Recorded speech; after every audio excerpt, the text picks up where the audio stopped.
Okay. Hello, everybody. Good day, Mr. CW. Good day, everybody. Hey, you know what? I want to thank everybody for checking us out, for listening, for continue listening. All the people around the world, because there's people all over this world, which is amazing. I'm sure there's areas that we're not listened to, but, you know, we can't please all the people all the time, can we? No, we can't. But they're listening all over the world? Yeah. You're getting messages from... Oh, I get them. I've even gotten them from Mars. Yeah, I think, you know... This one guy keeps emailing me from Mars. His name Elon. I guess. One of the greatest rock bands of our generation was REO Speedwagon. At the beginning of this year, we got the press release that REO was no longer. But that doesn't mean that guitarist, writer, and lead vocalist Kevin Cronin is stopping. We had the opportunity to speak with Kevin, not only about his upcoming tour with REO family supporting him, but stories about his dad serving in World War II, how and why REO broke up, and how Stephen Stills is one of his all-time heroes, plus a hint at his new book. Yeah, it was a really fun interview. Kevin was kind enough to give us 30 minutes originally of his time, which quickly went over an hour. So we want to thank him for giving up so much extra time to chat with us. And we hope you enjoy our conversation with Kevin Cronin, formerly of REO Speedwagon.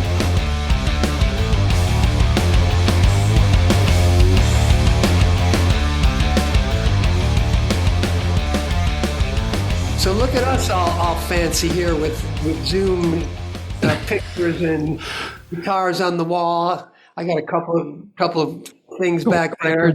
Yeah, you want to trade a guitar for something? What do you got? Well, you know, these ones here, it's so crazy. I mean, when I was a kid, just starting out, the thought of getting a gold record was just like, it was like a dream. It was the top of the mountain, and I remember we got our first gold record. It was for in 1977 for Live You Get What You Play For. And Epic flew us to London for their yearly convention and presented us with the gold records in London. And I thought I died and gone to heaven. It was just like the most wonderful experience. And, now it's like, I've been so fortunate, but I've got a bunch of them, and there's almost like kind of too many of them. So what I did is recently I went through and looked at all the gold and platinum records, mostly the gold ones, and I just remembered which ones were the most special to me. And I have a little loft office, in our little hideaway up in Oxnard. And so I have the original gold album for Live You Get What You Play For. You Can Tune a Piano, but You Can't Tune a Fish. A High Infidelity, the original gold record for High Infidelity. And that record, we've gotten we've been showered with so many wonderful awards based on those songs and that record. So there's some that are just, they're all special, but there's some that are just like, I've got my framed letter from Stephen Stills, just some really things that just inspire me to continue writing and continue to love what I'm doing as much now as I did when I was 12 years old. So there you have it. Kevin, it's so interesting that you talk like that, because in preparing for this interview, I was going back through the discography, and it's like, what does REO mean to me? And before I got into radio, it was like one of those times in life when you're just questioning everything and why. And I heard Keep Pushing on the radio. And that gave me such inspiration, and has always been one of those songs that elevates me. So I thank you for writing that and sharing that story. Oh, Rita, that's very touching. I mean, we write songs to get people dancing and get people, in a great mood and in a partying mood. But when a song really like gets into someone's soul, like what you just described, that's just That's what it's all about, right? Yeah, I guess it is, and but it really just, this little song that song in particular, I was in a kind of a darker place when I wrote it, and songwriters, we write songs to share, but I think if you're really, peel the onion, you're really writing songs that you need to hear yourself. At least that's how mine are.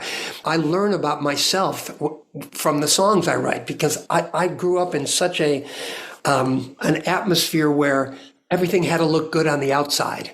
Everything was I'm a child of the 50s, and 60s. And the 50s was, my dad and all his buddies fought in World War II.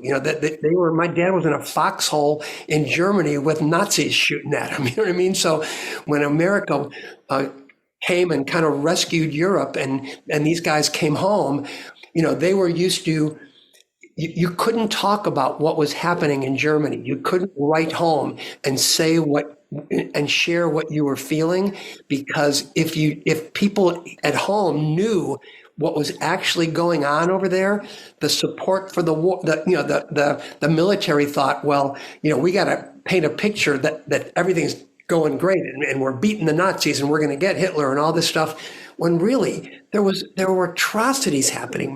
My dad was on a troop carrier going through the Black Forest, and a sniper took out the guy sitting next to him. My dad just sitting there, all of a sudden it's like boom, and the guy drops off the troop carrier, and so when they got home, they wanted to raise their families, because compared to what they had lived through in Germany, living in suburban Chicago was pretty good, and you have nothing to complain about. That was the message I got. You're happy whether you like it or not. You know what I mean? And so writing songs was my way of expressing the things that I was afraid to express in real life. And I think without that guitar, and I don't know what would have happened to me. It was my life. It's my lifelong companion, and I'd been playing for 2 years. I started when I was 11 years old.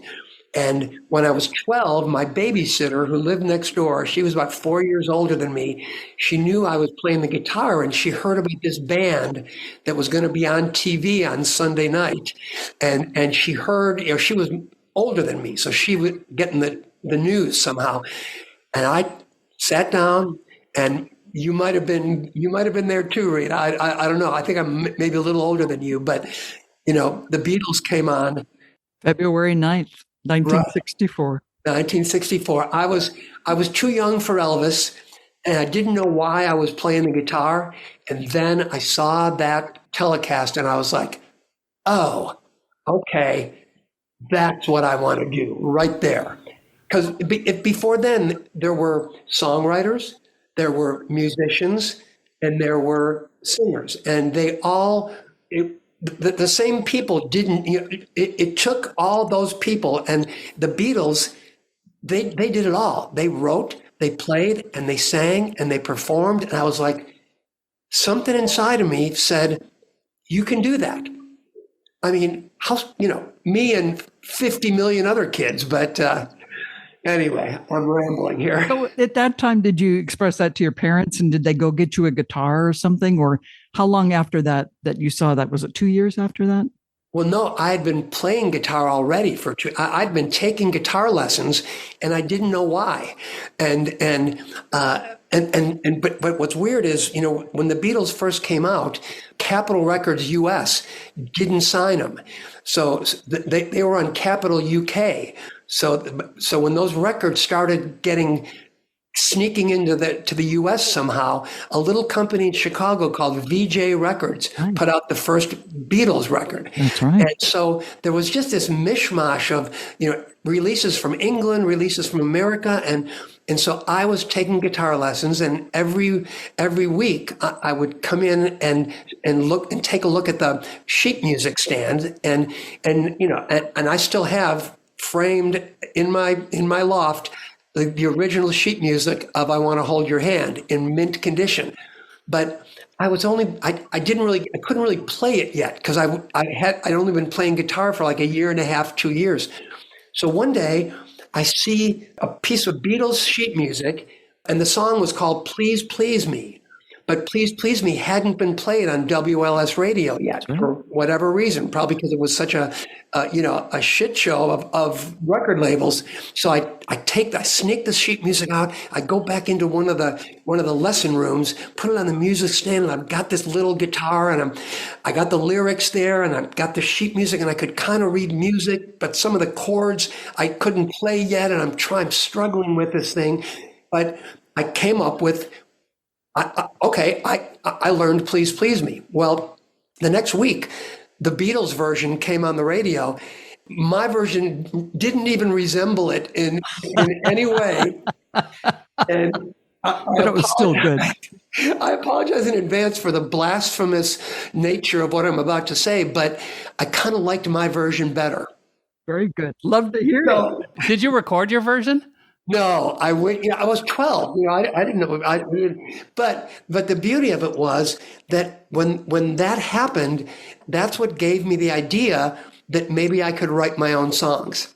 So the Beatles inspired me in every way, to play the guitar, to be up on stage and kind of bopping, and instead of the bands like the Four Seasons where they were all doing choreographed steps and stuff like that. It's like the Beatles were freedom. They were just like, you could just tell they were into it. They were singing, they were playing their songs. To this day, that rhythm guitar intro to I Want to Hold Your Hand, it just slays me today the same as it did in 1964, Wow. Did you ever write a song about your dad, Kevin, in the story you just told us? That's a good question. Well, I mean, I didn't write a song about my dad, but several songs that I've written were dealt with my inability to freely express my inner feelings. And I don't blame my dad for that.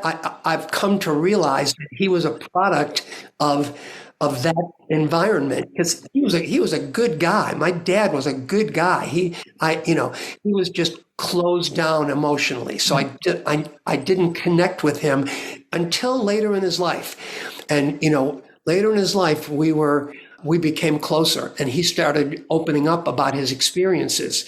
That's when he told me about the guy that was sitting next to him that got shot. But the songs that I wrote that he indirectly influenced were songs like Can't Fight This Feeling, songs like In My Dreams, just songs that were about that. When I was 6, I used to get these horrible stomach aches. I mean, like, just horrible. And they finally brought me to the hospital. They did x-rays, and I didn't have an ulcer. And, the great medical minds of the 1950s decided that it was all in my head. And guess what? What they meant is that I was just crazy. But the truth was, it was all in my head. It was that pain in my gut didn't have anything to do with my gut. It had to do with the unexpressed emotions that were just building up and boiling over and resulting in this horrible pain, And so that's been, when I wrote Can't Fight This Feeling, I wrote the verses in 1975, and I had several really horrible choruses that went with it. And in fact, somehow got a meeting with Clive Davis, and I brought my demo tape in, and one of the songs was the verses to Can't Fight This Feeling and a horrible chorus. And as the verses went by, I could tell Clive was he was into it.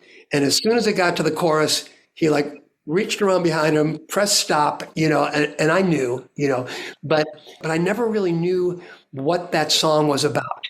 I thought it was about the girl, but what I realized 10 years later was I booked a co-write session with Eric Carmen because of the Raspberries, the late, great Eric Carmen. I had never met him, but he was a friend of our manager, and he was going to come over and he was going to work on the song with me.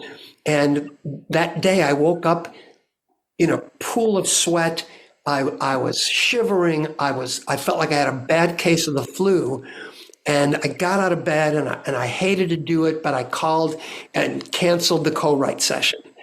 And I sat there on the floor of my bedroom and I'll never forget it. I yelled out, the house was empty. And I just yelled out, "What the fuck is this song about?" And because I never asked him, because I couldn't write the right chorus. And so I was like, oh, I never really thought about this. So I climbed up in my closet, found my old handwritten lyric book, leather-bound book. I turned to the page and I looked at it, and there it was in plain sight. The first line of the song is, "I can't fight this feeling any longer." And I was like, that's a horrible title for a song, but that's what this song's about. And I wrote the B section in the chorus. I flew down the stairs, got to the piano. The B section in the chorus happened in 10 minutes, and there it was. Can't fight this feeling. So songwriting is just you just got to be open to it. There's no rules, there's no boundaries, there's no guardrails. It's the more open you can be, the more of yourself that you expose, the more people can connect to it, I think. So true. So true. Wow. Let me just stop this for a second and just say, you're a fantastic guest. Oh, no, I mean, we're just enthralled with these stories. Thank you so much for being so open and honest, because I don't think we have enough of it in this world. And I think when you have like-minded individuals, CW and I talk about this a lot, just about expressing our emotions and getting it out there and keeping it real still, you know, and fun. Because I think we're, like all creative people, and growing up, it was like, well, you can't do that. You can't do that. You can't do that. And then when you find your groove, what you're going to do, and you can express your creativity, it's just such a blessing. Such a blessing. That's the way I look at it. I feel grateful every day. I never take for granted the wonderful journey that I've been on since I saw that Ed Sullivan show with the Beatles. And anyone of our generation who has been fortunate enough to be able to, feed their families and still be in a job that you love because music's involved. It's, we're all very, very fortunate. And I think it's our job to share that joy with everyone. And I think that's, sharing your joy and sharing your pain in a way that people can feel positive about. It's like, a song like "Keep on Loving You," the verses to that song they're really dark. And I really exposed something that was the most I had ever exposed in my career when I wrote those verses. And again, I didn't write the chorus right away until the next day. And the chorus came out to be hopeful. And so I think people need to feel hopeful. People need to feel that you're being real, you're exposing your vulnerabilities, and then it's like, okay, now what do we do? Do we go and open a bottle of Jack Daniels, or do we find a place in ourselves that we can either forgive or forgive ourselves, or be hopeful that the future holds something better for us? That's kind of what I'm all about, and that's why I like to share this with people, because and to have it come out in a song that kind of has a nice melody and some kind of cool chords or whatever. It just kind of puts it in a nice package for people. And which was such a great hit. I think we have an hour with you, but we better move along and talk about some other stuff too. We're going to ask a question at some point, but let's not push it. No, but you know what? This has just been so inspiring, and I just love listening to you. And, that story about your dad, I mean, it's just, you're being authentic. And I think you have always been that way. So it kind of took a lot of people by surprise last year when we got this information that REO Speedwagon was either breaking up or not touring anymore. Since then, there's been a lot of talk from other people. Can you explain to us what happened and what's going on? Well, I have chosen to kind of, my initial feelings are that, rock and roll bands they are interesting organisms. I'm going to get back to that orgasm thing in just a minute because Sometimes it's orgasmic, sometimes not so much. No, it's a funny thing. Maybe I'll just because one of the first times I ever interviewed you, I said, "What does REO Speedwagon stand for?" You go, "A real exciting orgasm," and it was like, sorry. All right, so that's a thread. Full circle. Okay. But from my perspective, what happened was, Bruce has been having, there had been some trouble brewing between us, musically, creatively, some personally. But Bruce and I had always been friends. He'd been my partner in every musical endeavor that I've been on since he joined the band. And I was instrumental in getting Bruce in the band. He's an extremely talented guy. But he'd been having back problems for several years, and it finally caught up with him. And so he had to drop out of the tour at the end of 2023, a week before our first Las Vegas residency. And I'd been working on this residency show because you have to put a whole different presentation together for the Vegas residency. And it was too late to cancel because people have already got plane reservations. People come to Vegas from all over the world to see this. So I just thought, I'm going to see if I can pull this off. And so, Bruce went home and we had a week to either find someone to sub for him or we would have had to cancel the rest of the tour. Well, coincidentally, our buddy Matt Bissonette had been on the road with Elton John for 12 years. Elton had just retired and Matt was available. So we already had the rehearsal space booked. Matt came down. In one night, he wrote the charts for every song in the show. And the first day of rehearsal, he worked from the charts. The second day of rehearsal, he knew it all. And the third day, he was asking me to teach him the vocal harmony parts. So we just had this immediate chemistry that happened, and the whole band just kind of coalesced. It was not expected, it was not planned, but it happened. But still, he was subbing, and Bruce was set to come back on March 1st of 2024. But he never did come back on March 1st. So then we heard that he was going to come back on June 1st, and I talked to him a couple of times in that time period. And I was telling him how, I was trying to put together a set list where he and Matt could switch off between bass and acoustic guitar. So it would be a 6-piece thing. And that way in case, because, touring, the show is a small part of what touring is. It's the other 22 hours of the day you're 70 years old, you got major back surgery. It's like, so in case Bruce had to, go home a little bit or whatever, Matt would be there. So I was trying to do the responsible thing.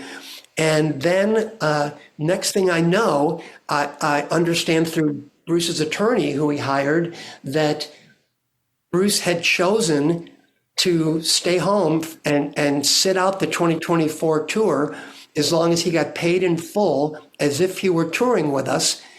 And so that's what we did, and that's what he accepted. And so this whole narrative that I quit the band in order to start a solo career, that's total bullshit. And it's also this narrative that I somehow prevented Bruce from coming out on the road and touring in 2024. Not only did I not do that, I'm not in a position to be able to do that. I can't tell Bruce whether he can come out and tour or not. Bruce Neal and I are equal partners in the REO Speedwagon, corporate structure or whatever. And Bruce had every right to be there if he wanted to.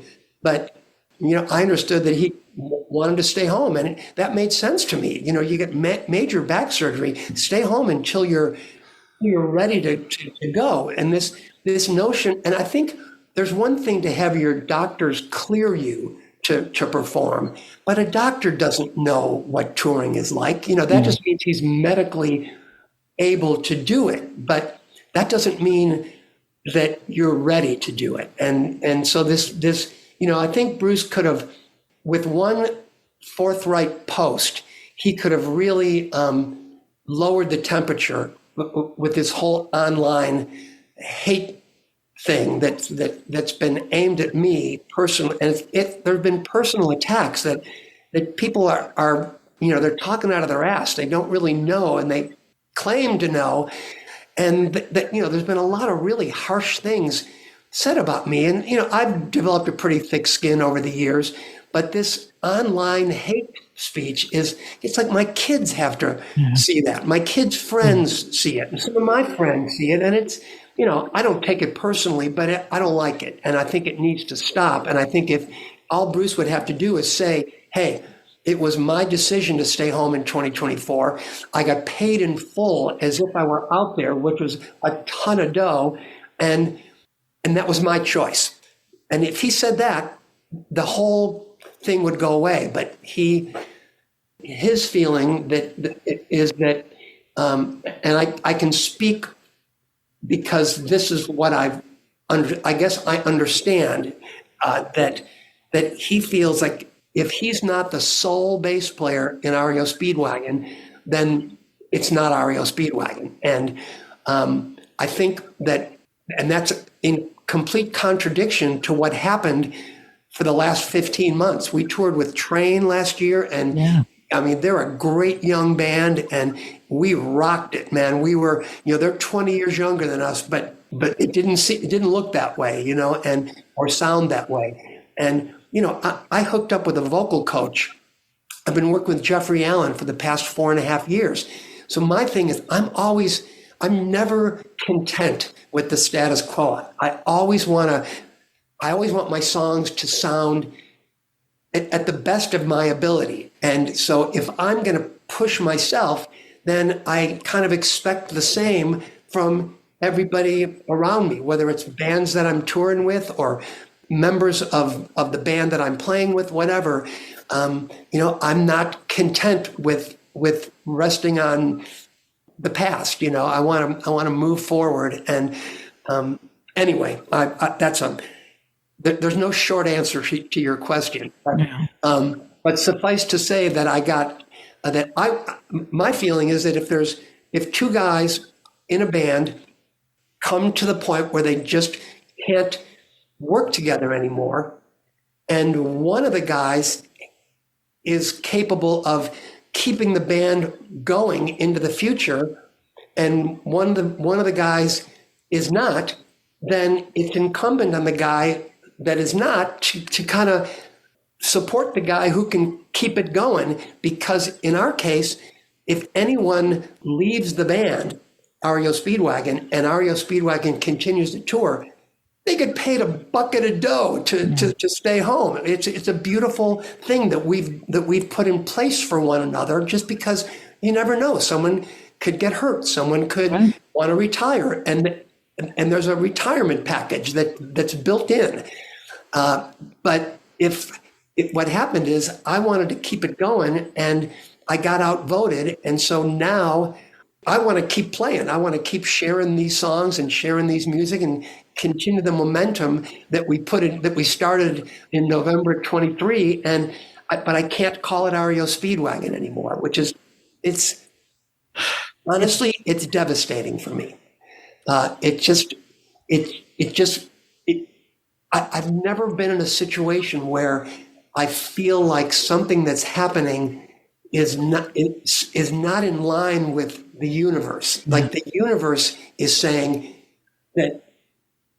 Anyway, so I absolutely hear you, and I'm so sorry for you. I feel your frustration, and it's got to be frustrating, if you, because I'll be honest, in 70s and 80s, somebody say REO Speedwagon, I'd always say, well, Gary Richrath and Kevin Cronin.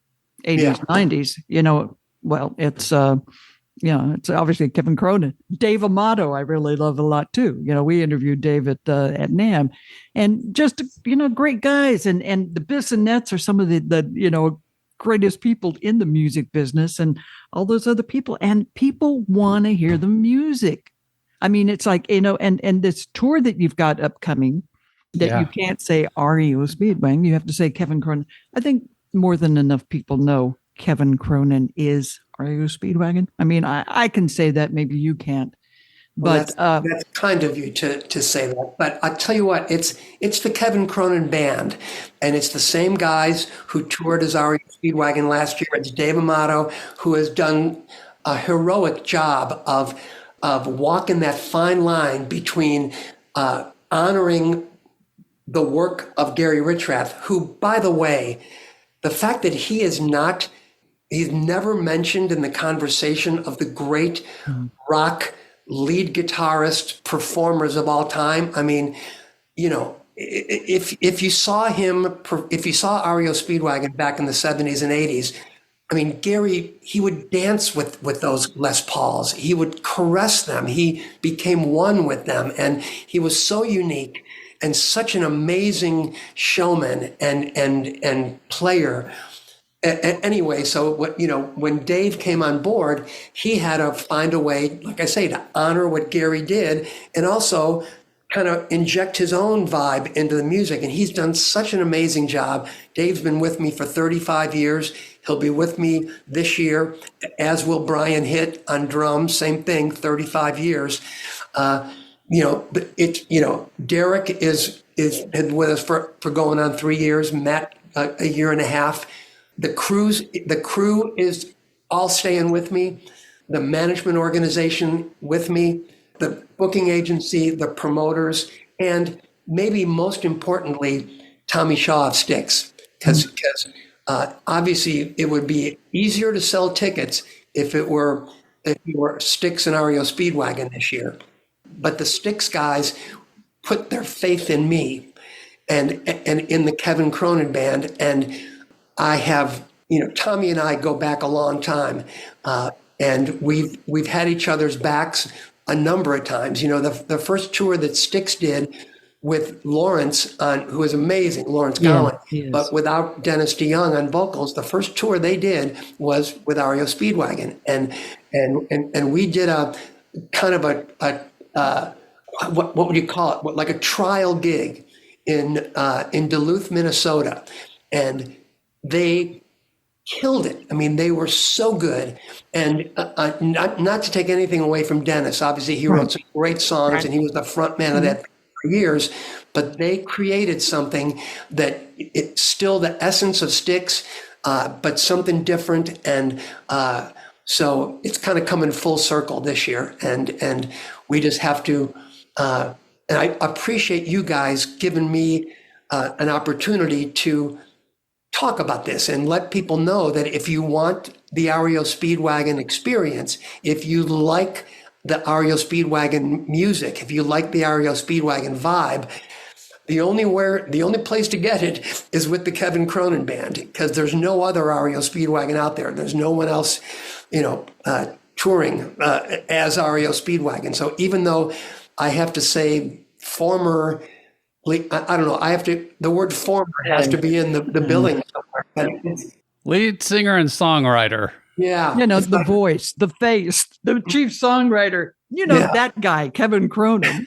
I feel like you did a great job of promoting yourself all through the 70s and the 80s and the 90s, so that I kind of really think that people, they know who you are, they know what's going to be played, and I don't think there's any problem with that. Not at all. Well, I hope so.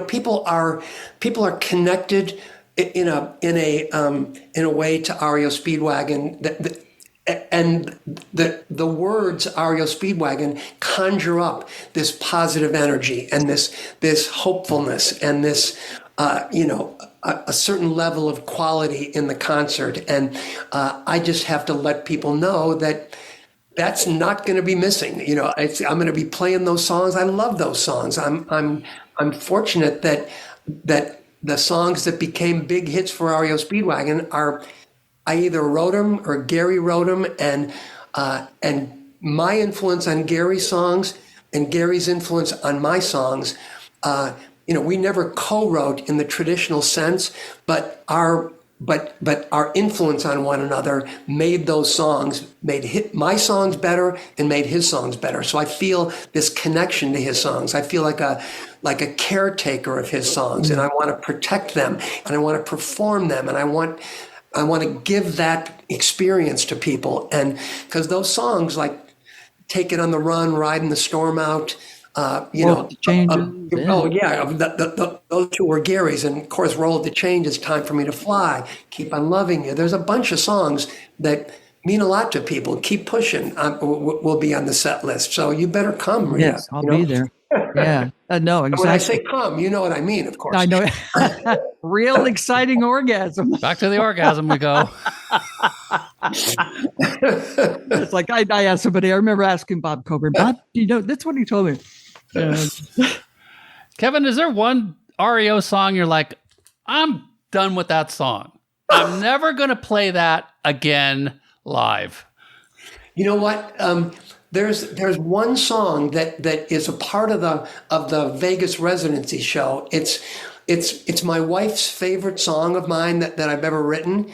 Lisa just loved. In fact, we recorded a little duet on it. My wife's got a beautiful voice. My wife of 36 years, and she's as beautiful now as she was when we met on St. Patrick's Day, 1989.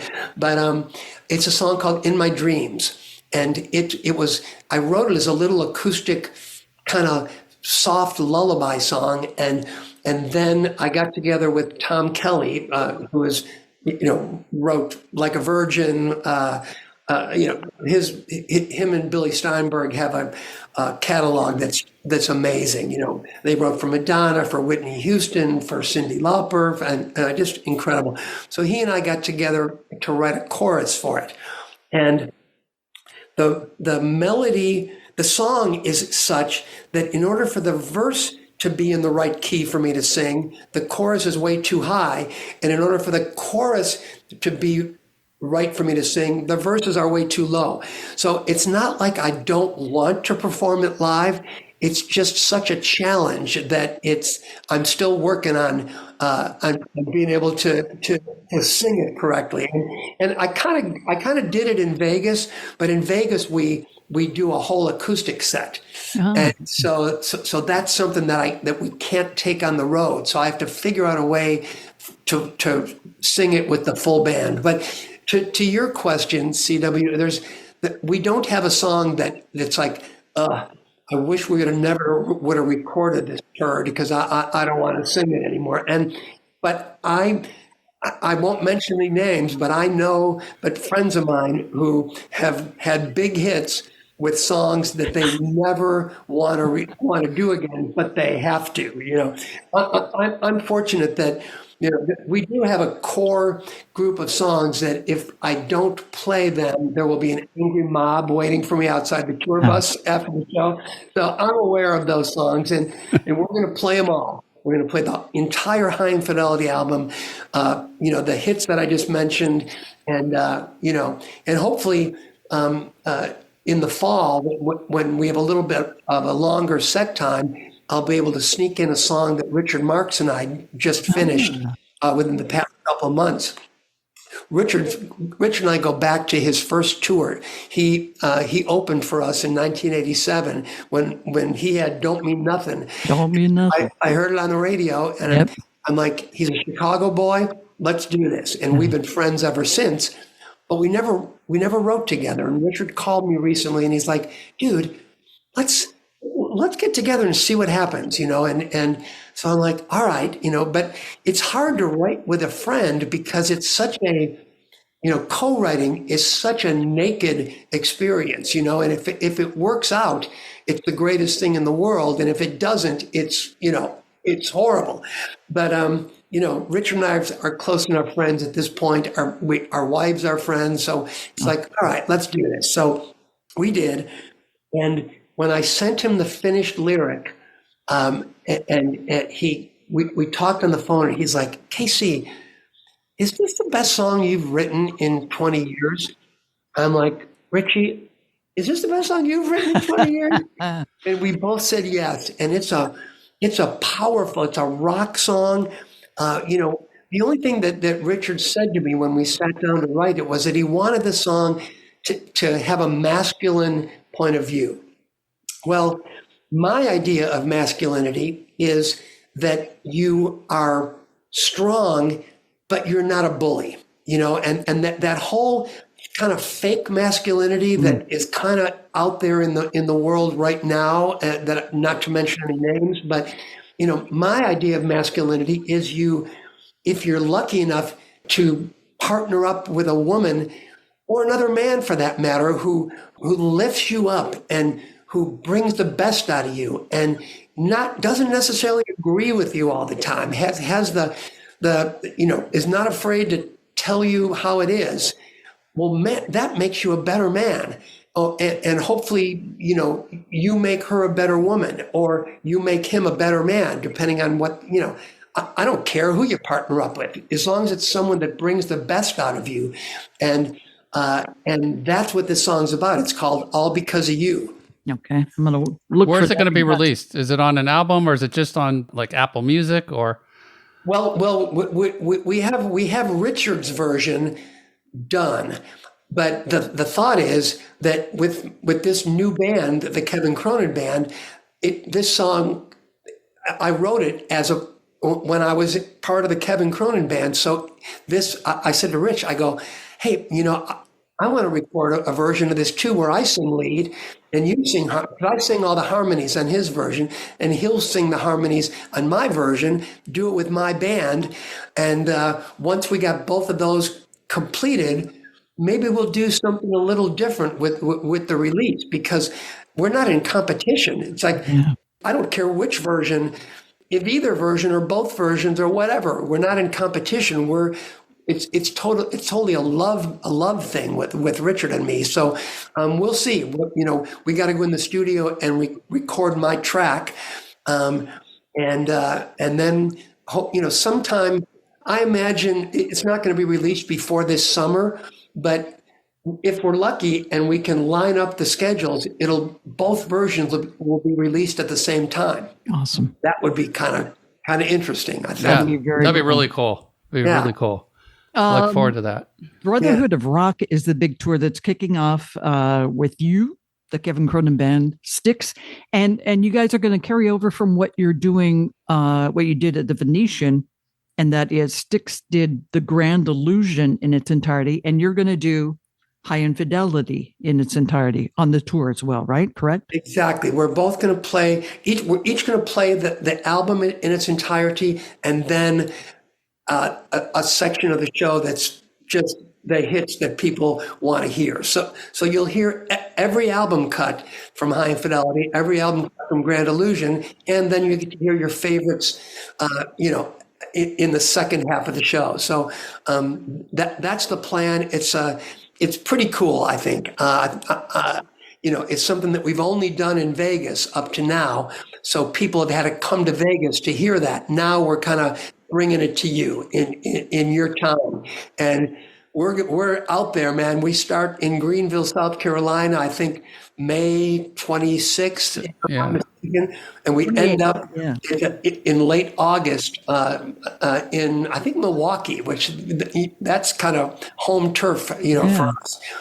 So it's going to be a lot of touring, a lot of work, a lot of fun. It's going to be an 80s style, rock and roll party, and the connection between Tommy Shaw and I is so tight, and between the Styx guys and the REO guys, who are now the Kevin Cronin band guys, our crew and the Styx crew have worked together for 20 years. They just make the whole thing look great. The production's going to be great, and the vibe is good as it can possibly be. And I love Tommy. I love JY. I love Lawrence. I love Todd. I love everybody in Styx. And they're all just, they're an amazing band. To hear them live, you can't believe it, but it's live. Yeah. There are bands out there who are, augmenting things. Yeah. I always say, like if I sing a song and I'm, I'm not perfect. I don't. Styx is like they're perfection up there. I'm imperfection, and if a particular passage of a song is more imperfect than I like, I always say to the audience, "Hey, at least I'm singing it live, And so I'd rather, even if I've got a cold, people have said, well, why don't you record the vocals? So because singers are vulnerable, because we live with our instrument, and they say, why don't you just record your vocals just in case you're sick? And it's like, I'd rather go out there and croak it out live and be real and let people, see me at my best and also see me at my worst. And if it doesn't happen often because I'm a pretty healthy guy and I work really hard to stay healthy. I exercise, man. I avoid, unhealthy foods as much as I can. And, I take pride in my performance, but, sometimes singers catch a cold, in rare occasions we have to cancel because of that, but I always make up the date. And if I think I can do it, I go out there and do it. And, but it's always, it's the real thing. And, authentic. Authentic. It's authentic. Yeah.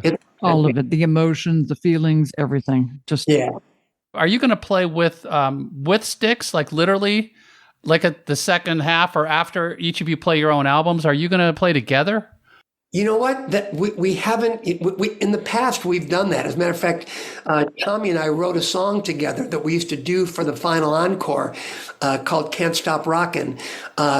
But it's this year because we're doing the whole album, and then you got to play those songs to avoid the angry mob around the tour bus afterwards.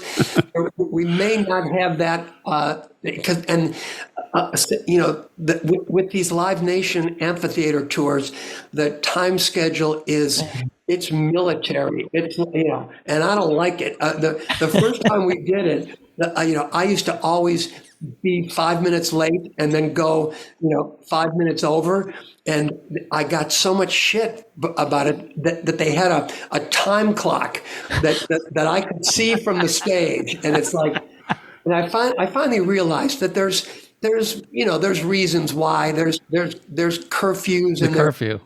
Stuff like that. So now I've become a big boy, and I play by the rules. So Rita and I, a couple of weeks ago, we went to the Fire Aid concert that was at the Forum, and it was also at the Intuit. And I have to say that we were so amazed by the coordination, not only within our venue, but how they were ping-ponging and coordinating it between the completely other venue and showing this all together. It was just, I give Live Nation a lot of credit for putting shows like that together, because it takes a lot to put on a show. Now, Irving I heard, Azoff.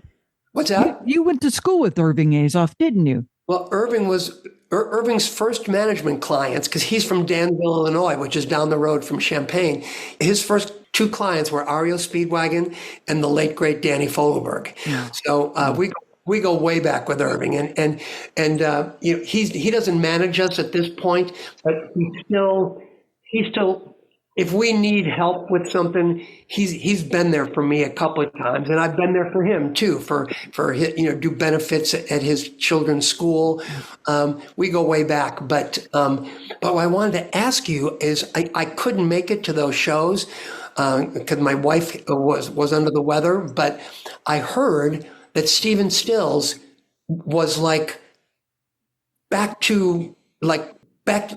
he killed it, and that Graham came out and they did a song together and teach your children. Yeah. I mean, Stephen Stills is other than the Beatles, Stephen Stills he's my hero. Wow. And talk about manifesting things. from the first time, my band used to cover Buffalo Springfield songs when I was in high school. It was Buffalo Springfield, Moby Grape. I played a Rickenbacker 12 string. Yeah. That was the kind of jangly music that we played. And then when I heard Sweet Judy Blue Eyes, it destroyed me. It was the best thing I'd ever heard in my life. And I just fell in love with that first Crosby, Stills and Nash. That's my Deserted Island album. What a great record. Just the best.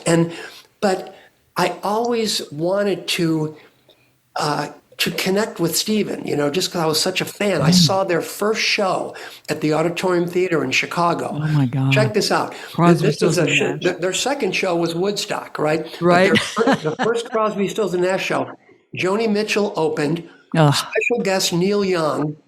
I was one of those people in the cheap seats that during a blackout between songs, I hightailed it down the aisle and planted myself right in front of the stage. And a lot of people saw me do it, and I didn't get kicked out. Well, the whole, it was just this amazing show, best concert I've ever seen in my life. And I just.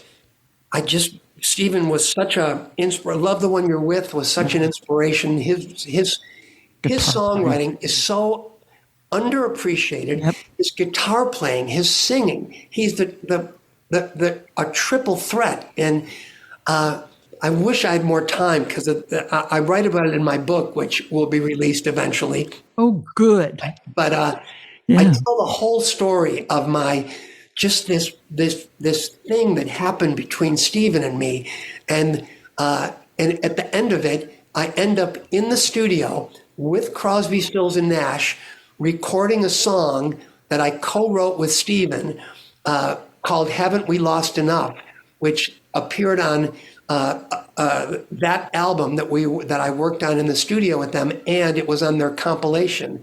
And it's like when that happened, I was like, all right, anything else that happens in my entire career is just icing on the cake, But he sounds better now, He was playing with Mike Campbell of the Heartbreakers in his band, and they were going off on it. There was a little bit of a sound problem, I think, at one part during Stephen, but Teach Your Children was great, and parents with their kids are all crying.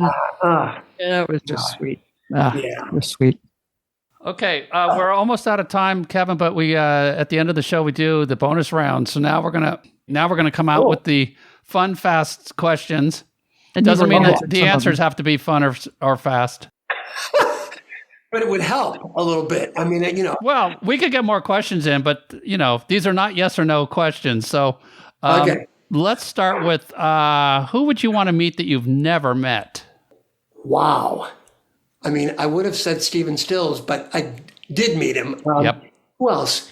Yeah, I kind of like to meet Elton John because other than Stephen, Elton's Mad Men Across the Water album, that would be my second Desert Island record. And that record, he inspired me as a singer so much because he had to interpret Bernie's lyrics. And so his phrasing, he was the first guy that I ever heard that would take a one syllable word and have it be 8 notes worth, And I loved that because when I write, the melody and the phrasing has to, sometimes the lyrics lead the way. So sometimes I would, in order to fit my lyric in, I'd have to play with it. And Elton was a huge inspiration in that way. I saw him play at the Erie Crown Theater in Chicago on the Madman Across the Water tour when he was just a 4-piece. It was the second best concert I've ever seen. And I've never met Elton. And of course, I've been in a band with Matt Bissonette, who was close to him. So I'm hoping that maybe, maybe he's got this new album coming out with Brandi Carlile. And Bernie was writing too with him. So that's going to come out in April. That'll be good. Oh my, well, okay. The second person that I would want to meet would be Brandi Carlile because I used to listen to, and still do, I used to listen to XM Coffee House. as the music in the house, right? Right. And so I'd be working on my book, and I'd have XM Coffee House in the background, and every once in a while, as I'm writing, a certain song would catch my attention, and then I would this same song kept catching my attention, but I didn't know who it was, and I finally went and checked, and it was Brandi Carlile, and she just it was a song about her parents. She writes one song about her mother and one song about her father. And it's so great. And my wife went and saw her play at the Santa Barbara Bowl last year, and she didn't play that song. And Lisa was heartbroken. I can't think of the title of it right now, but I know there's one verse about her father, one verse about her mother. It's so beautiful. But anyway. Yeah, so I'm looking forward to that record. That's going to be fantastic. So absolutely. Yeah. Okay. You're so good. I mean, we could talk for like another couple of hours. You're just such a great person to have. Okay, I got to ask this one. Okay. Spinal Tap moment. Did you have one? Oh, my God. Well, my first Spinal Tap moment was when the movie first came out, and it was only playing at a tiny little theater in the Beverly Center. And I heard about it, and I went down there and saw it, and it destroyed me. It was the funniest thing I'd ever seen, because there's always a scene where you go, oh, I know who that's about. Oh, I know who that is. So we had a night off on the road, and so I got transportation, and the whole band and crew went to see the movie, and we were the only ones in the theater, but it was so much fun because everybody knew, oh, that's you. That's you. That's you. And so anybody, and I think the problem with the movie is if you're really not in a band, or you don't, like someone like you who knows how bands work, people thought that it was a real documentary. They didn't get the joke, and it was, I mean. Yes, and we have, of course, the phrases that have become part of the lexicon every time you play an old theater, which we do sometimes, and the way to the stage goes through the bowels of the building, and it's like now to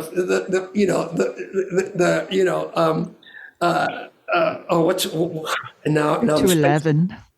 Go to 11, of course, but when you're lost in the like rock and roll, hello Cleveland. It's like no matter where you are, it's hello Cleveland. And my favorite line is where David St. Hubbins gets to a maintenance guy that's kind of sitting there smoking a cigarette or whatever, and he says, but we can't find the stage. Could you give us directions? And the guy goes, well, you go straight ahead, then jog left. And David St. Hubbins says, well, we don't really have time to go for a jog right now. I mean, it just kills me. I hope the one that's supposed to come out soon is as good, because I feel like they've nailed everything in the first film. So I really am hoping that the second one, they're able to keep it going. And maybe they will, because there are so many bands of that era that are still touring. So there's a lot to satirize. That's for sure. Oh my God. So by the way, I picture one of the scenes, two of the guys in Spinal Tap getting in a fight, and now they have to go to the show in separate tour buses. That has to be a part of it. Or they break up, and one is formerly of the band Spinal Tap.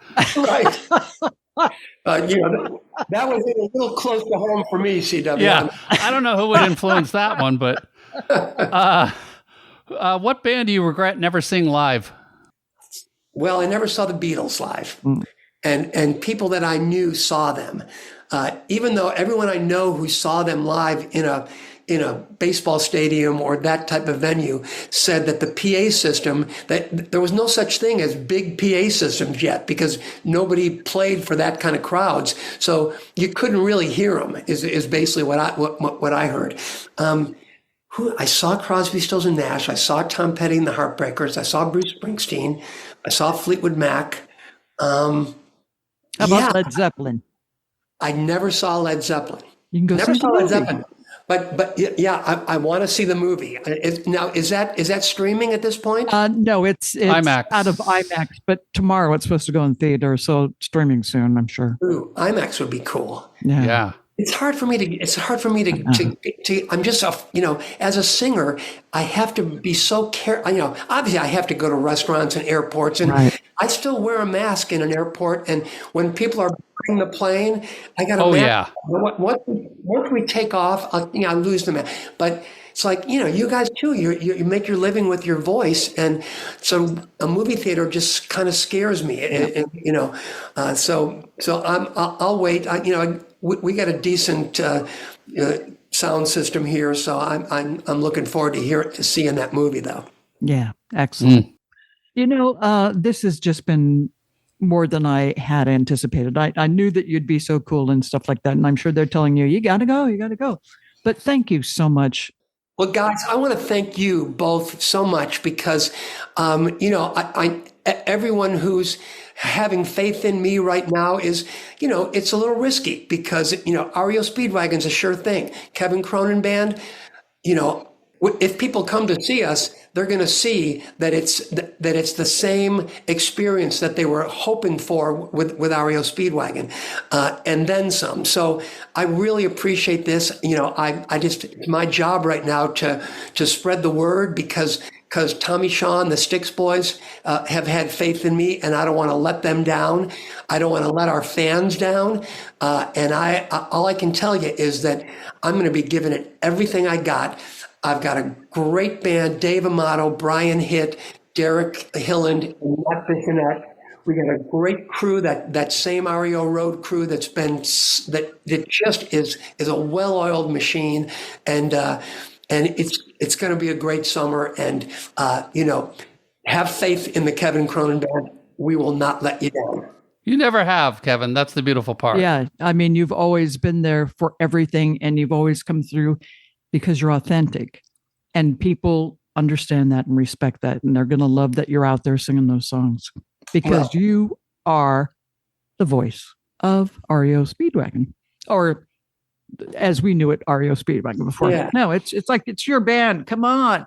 Well, thank you, Rita. And you are just one of the rock survivors, and you're still doing it, and you're still awesome. You're authentic. You're the real deal. Thank you. And it's just nice to meet you, CW. And Thank you too, Kevin. I'm just glad that you guys are doing it. Although, look, I did meet you before because I got everybody's autograph. Was that at wow. Rockline? This was or probably something? Rockline. I worked at Rockline for about, 6 or 7 years. So I'm sure it was one of the shows at Rockline with Bob Coburn. Okay, I get it. Yeah. I think it's clicking in. I've still got my, rest his soul, Bob, but I've still got my Rockline mug that I got at one of the coffee mug. Right. And it's like a big mug, so you can get a nice big cup of coffee. Every day, and this is just my routine. I start my day with a cup of Sumatran, Starbucks Sumatra, in my Rockline mug, and a little stack of graham crackers, and I'm good to go for the day. That's great. I remember Bob every day. Yeah. And as a matter of fact, for our Vegas show, Bob came in years ago and did a thing where he, because I wanted to bring people back to the headspace they were in when the High Infidelity album came out. Because when that album first came out, Rich Reth and I came down to KLOS with an acetate, and the album wasn't out yet. And we sat with Bob, and we were talking about this new album that we had, and we were so confident. We just felt so good about it, and it hadn't been released. So gave Bob the acetate, and he did a little interview first, and then he was like, "So what song you want me to play?" And I was like, "Hey, Bob, take your pick. I'm proud of every song on this record." And he looked at me like, "Whoa," that kind of that meant something to him. So he chose a side one, cut one, Don't Let Him Go, and he spun that, and then he's like, "Whoa." Flipped the record over, played side two, cut one, which starts with the Little Rascals, and then goes into Tough Guys. and you could feel it in the building because people heard it. Rita. When someone comes in with a new album and it just, there's a certain, you can tell if this album's got the goods. And I felt it just walking through the halls. There was this energy that was just undeniable about that album. And then, 10 million copies and a Diamond Award later, we're playing the whole album on the road. And it just brings me joy. And I know that people like hearing that album, every cut, and we're going to play them all. And so there you have it. That's great. 1980 was my first professional job at KEZY in Anaheim. Okay. That album came out and we were like 6 tracks deep. And for people that don't understand that means like this album was so good, you could just play any one of these 6 songs that we've checked off, and it's like, how often do you get an album like that in radio where you can just say, put it on? Yeah. That's great. Yeah. Well, good old days. I appreciate all that, and I appreciate you guys, and let's do it again. I'm yours whenever you want me. Would love to, like when you get the book out, or maybe like when you come back around doing some acoustic stuff, or maybe you and Richard Marx. Definitely. There you go. Would love to keep the connection. What is the book situation, Kevin? Real quick. Well, the book situation is that I started writing it by accident in Nottingham, England, in December of 2016. And it was the first day of a UK tour that we were doing with Status Quo, who had one hit in the United States, Pictures of Matchstick Man. But in Great Britain and Europe, they're humongous. And so we got there. It was the end of the year. We had toured with Def Leppard all year long, and I'd been away from home a lot. And I was looking at this month-long tour and being away from my family, and I just had a little bit of a panic attack. So my go-to when I get emotionally charged is I write it down, and so it takes the emotion out of my head, and it gives me some relief, and then I can kind of read what came out. So that's how the book started. Then I started thinking, well, I'm just going to journal my way through this English tour. And I did that. And before I knew it, I was kind of writing my life story. And I've been working on it on and off ever since. Every time I think I'm done, I go back to the beginning and start reading. And I think, oh, this is it. I finally finished. And then I start going, oh, wait, that sentence could be better. Oh, I could peel the onion a little bit more on this topic. So I'm getting closer. My wife Lisa, who worked at Geffen Music as a music publisher for years and was great at it, and so she's really got a good sense. Like people would bring their demo tapes into her, and she would listen to them and be fearless with giving songwriters her opinion of what could make the song a little better, where's the weak spot in the song. So her and I just kind of started working on it together during the pandemic, and she has become not intrinsic, I guess intrinsic part of the process where I work on it by myself. 5-hour airplane rides go by in a snap of a finger, and it's kind of become my hobby. And I just love writing. I love finding just the right word to express the emotion, because the English language is such a beautiful thing. And when you find the right word, it's just like, boom, it's orgasmic. And so I just real exciting orgasm again. We're coming back around full circle. We got to full circle it, So the book's getting close, and I would love to come back when we get it published and we can talk about it some more. And what? I'm going to mention this real quickly. We had this guy, Dion. On Tuesday. Sure. He just put this book out. Which is like, his favorite films and just all sorts of fun things in there.